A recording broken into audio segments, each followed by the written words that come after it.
આજે આપણે પાત્રા બનાવવાના છે. તો એને આપણે ધોઈ લઈએ પાત્રાને બરાબર. બજારમાં મળી રહે આરામથી. એક એક પાત્રા આપણે ધોઈ લઈએ ને રીતે.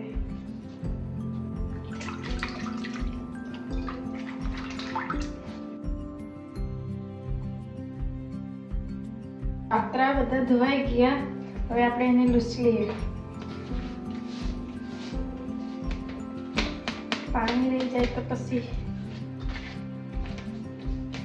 લીપાય નહીં એનાથી. અને લૂછી કાઢ્યા, બધા લૂછી કાઢવામાં આવી છે. આરવીના પાત્રા નહીં મળે. આ પાત્રાનું નામ જ પાત્રા છે. આરવીના તો મોટા મોટા પાંદડા આવે.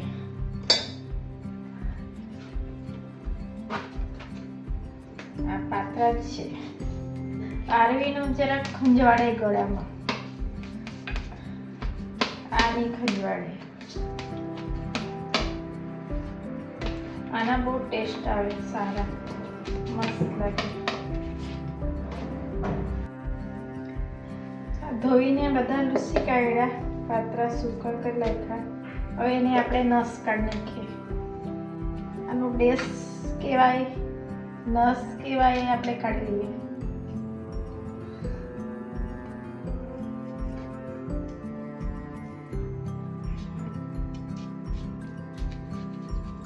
આવી રીતે કાઢી લેવાનું.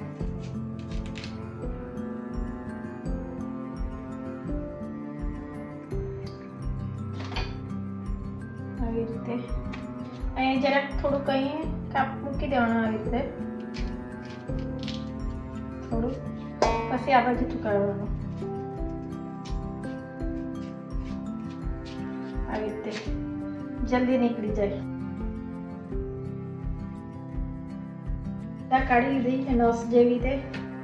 નસ કઈ ડેસ કઈ આ બધા કાઢી લીધા.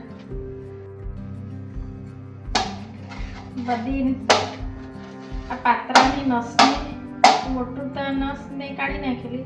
હવે નાની નાની નસ હતી તે એને બધાને મેં મસકી લીધું આવી રીતે પહેલા. હવે આપણે મસાલા બનાવશું આના સારું. હવે એક વાટકી આપણે બેસન લીધેલું છે, એને આપણે ચાળી લેવાનું.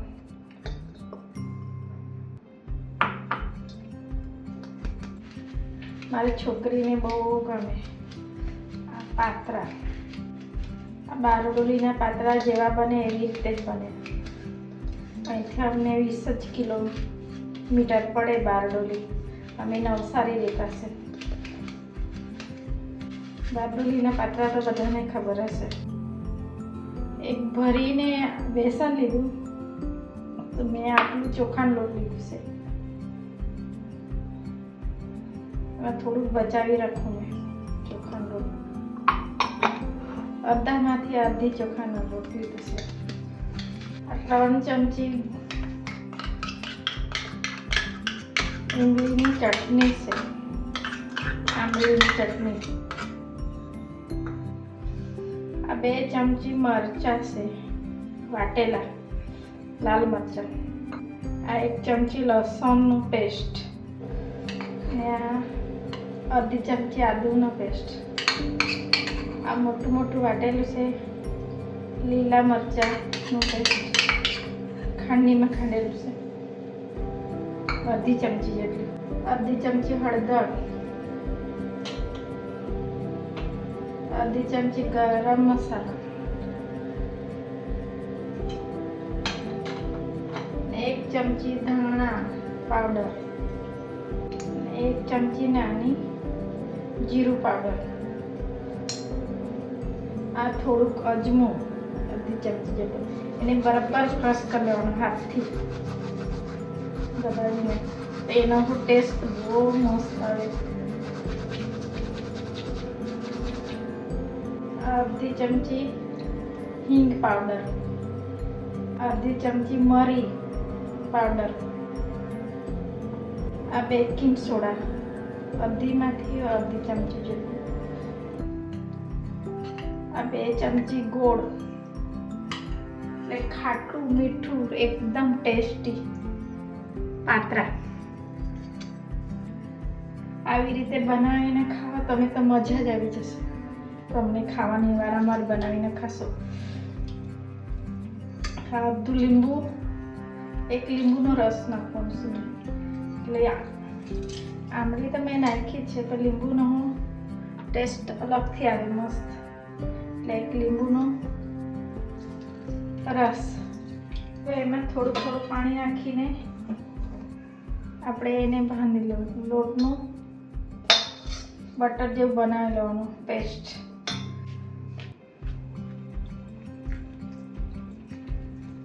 હાથથી મસ્ત બને એમ પેસ્ટ. ચમચીથી થોડું ગોટલી રહી જાય એમ રહી જાય એમ કરતાં હાથથી મસ્ત બનાવી.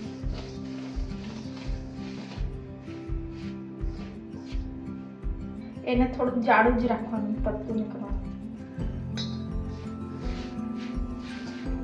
તમે પણ બનાવજો.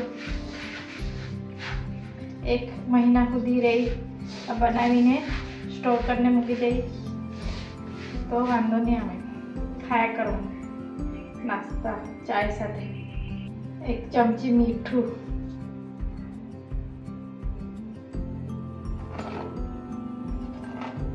નાની ચમચી છે એટલે થોડું ઓછું જરાક નાખી દેવું.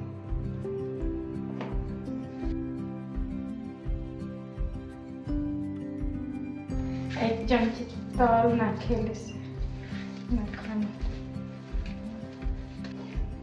હવે બરાબર છે.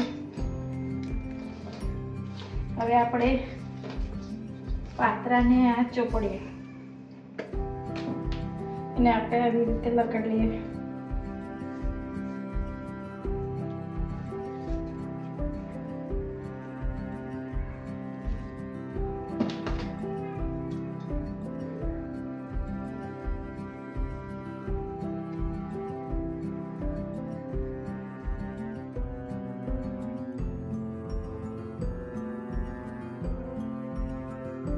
હવે આવી રીતે કરવાના.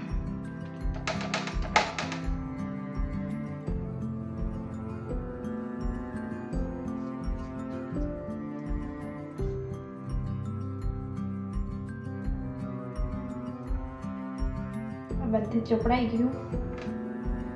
હવે આપણે વાળવાનું આવી રીતે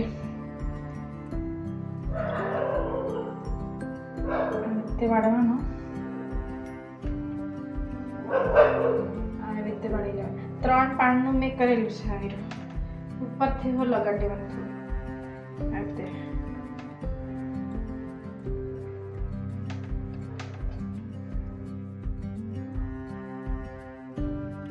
આવી રીતે વાળી લેવાનું. આવી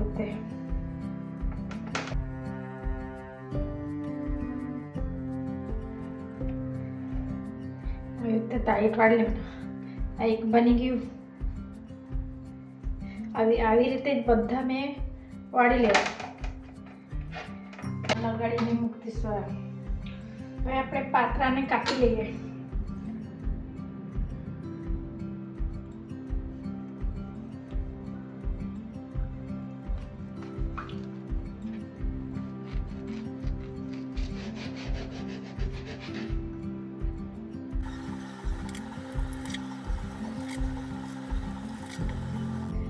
મેં બધા પાત્રા કાપી લીધા. હવે આપણે તળવાના. બાફીને હું બનાવાય વરાળ પર, પણ મેં એમ જ બનાવવાની છે. ડાયરેક્ટ તળવાની જ છું, કેમ કે બારડોલીમાં ડાયરેક્ટ તળે જ બહુ સ્વાદિષ્ટ લાગે. એટલે તેલ રેડવું કઢાઈમાં. ગેસ ચાલુ કરી દે અને એને ગરમ થવા દે તેલને થોડી વાર.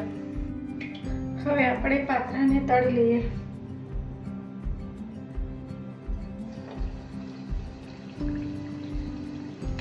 ધીમે તાપ પર તળવાનું.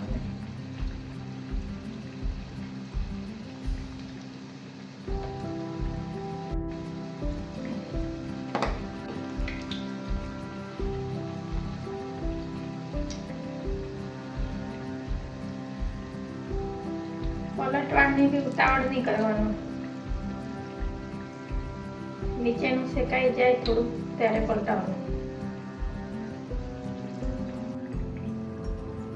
ને આ પાત્રા તો ઘરે બનાવીને ખાય તે સારું, કેમ કે આપણું તેલ હોય ચોખ્ખું રહે ઘરનું, અને બજારમાંથી લાવવાનો તો દરરોજ એ તેલમાં તળીને આપે આપણને. એને કરતાં ઘરે એકદમ તાજા બનાવીને ખાવાનું ચોખ્ખું. હવે આને આપણે પલટાવી દઈએ.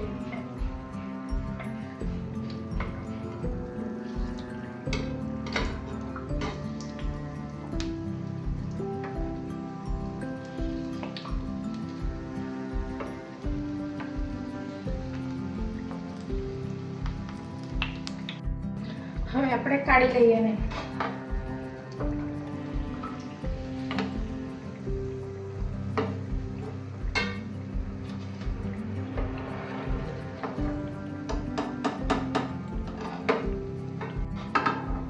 કાઢી દીધા. હવે બીજા બી આ રીતે જ આપણે શેકી લઈએ.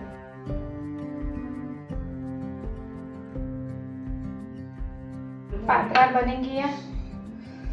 અમારા પાત્રા બની ગયા. મસ્ત બનેલા છે, બહુ મસ્ત ટેસ્ટી લાગતા છે. તમને આ મારા વિડીયો ગમેલા હોય તો સબસ્ક્રાઈબ કરજો, લાઈક કરજો. તમે બનાવીને ખાજો, બહુ મસ્ત લાગે. બારડોલીના પાત્રા જેવા બનાવેલા છે.